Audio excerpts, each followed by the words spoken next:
ভাবছেন এতগুলো সবজির পোটলা দেখে আমি মায়ের বাড়ি থেকে ঢাকায় চলে আসছি? না, এতগুলো সবগুলোই পোটলা হলো আমার শাশুড়ি মায়ের ভালোবাসা। শ্বশুর বাড়ি থেকে মায়ের বাড়ি আসার সময় শাশুড়ি মা এতগুলো জিনিস বেঁধে দিয়েছে আমার। এখনকার বর্তমান সমাজে শাশুড়ি বৌমার সম্পর্ক হয় দা কুমড়ার মতো। সেখান থেকে শাশুড়ি মা আমাকে এতগুলো জিনিস বেঁধে দিয়েছে। আর 10 জন শাশুড়ি মায়ের সঙ্গে তুলনা করতে গেলে আমার শাশুড়ি মা পড়বে ব্যতিক্রমের পর্যায়ে। তো চলুন দেখিনি শ্বশুর বাড়িতে বেড়াতে গিয়ে মায়ের বাড়ির জন্য কি কি জিনিস বস্তা ভরে নিয়ে আসলাম। প্রথমে একটা পোটলা বের হয়েছে খাটা শাকের। এই শাকটা কিন্তু একেবারে রেয়ার শাক।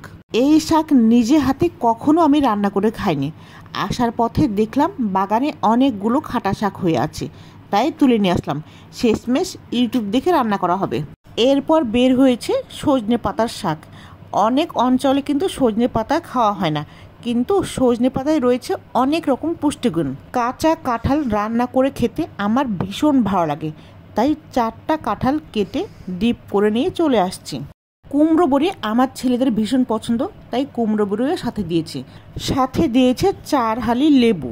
এরপর বস্তা থেকে কি বের হয় আপনারা হয়তোবা শুনে বিশ্বাস করতে পারবেন না।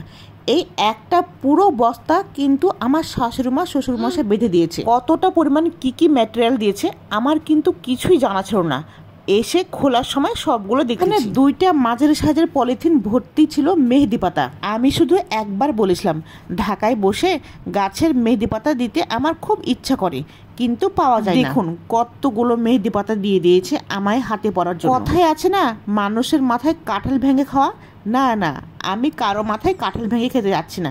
শাশুড়ি মা আমাকে দুইটা গোল গোল সাইজের কাঁঠাল বেঁধে দিয়েছে। এতগুলো জিনিস বের হওয়া হয়ে গেছে, কিন্তু আমার বস্তা খালি হতেই চাইছে না। এক বিকালবেলা ফুচকা খেতে গেছিলাম, এসে বলেছিলাম তেঁতুলের টক ছিল না, তাই শাশুড়ি মা তেঁতুলের কয়েকটা গুলি দিয়ে দিয়েছে যাতে আমি বাসায় বসে তেঁতুলের টক বানিয়ে ফুচকা খেতে পারি। পর দিয়েছে অনেকগুলো কচি আমড়া, খেতে ছিল ভীষণ টেস্টি। পুরো বস্তা ভর্তি জিনিসপত্র দেওয়ার পরেও আমার শাশুড়ি মার মন খুশি হয় নাই বৌমাকে। ট্রেনে ওঠার সময় দেখি শাশুড়ি মায়ের হাতে ছোট্ট একটা বাজার করা ব্যাগ। ব্যাগের মধ্যে ছিল কতগুলো সফেদা, যেটা ছিল আমার খুবই পছন্দের একটা ফল, আর ছিল এক গাদা নারকেল নাড়ু। কি শেষ?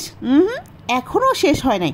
সাথে ছিল মিষ্টি আমের আচার। কথায় কথায় বলেছিলাম আমাকে মিষ্টি আচার খুব ভালো লাগে, তাই শাশুড়ি মা টক আমের আচারের পাশাপাশি 1 বক্স ভর্তি মিষ্টি আচার দিয়েছে। এরপর পুরো বস্তা উল্টিয়ে দেখি কাঁঠালের বিচি ভর্তা খাবার জন্য অনেকগুলো কাঁঠালের বিচি দিয়েছে। এই ছিল আমার শ্বশুর বাড়ি থেকে মায়ের বাড়ি বস্তা ভর্তি জিনিসপত্র নিয়ে আসার ব্লগ। আমার শাশুড় মায়ের দেওয়া উপহারগুলো কেমন লাগলো কমেন্টে জানাবেন।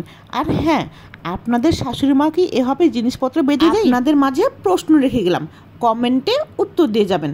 ধন্যবাদ সবাইকে। আল্লাহ হাফেজ।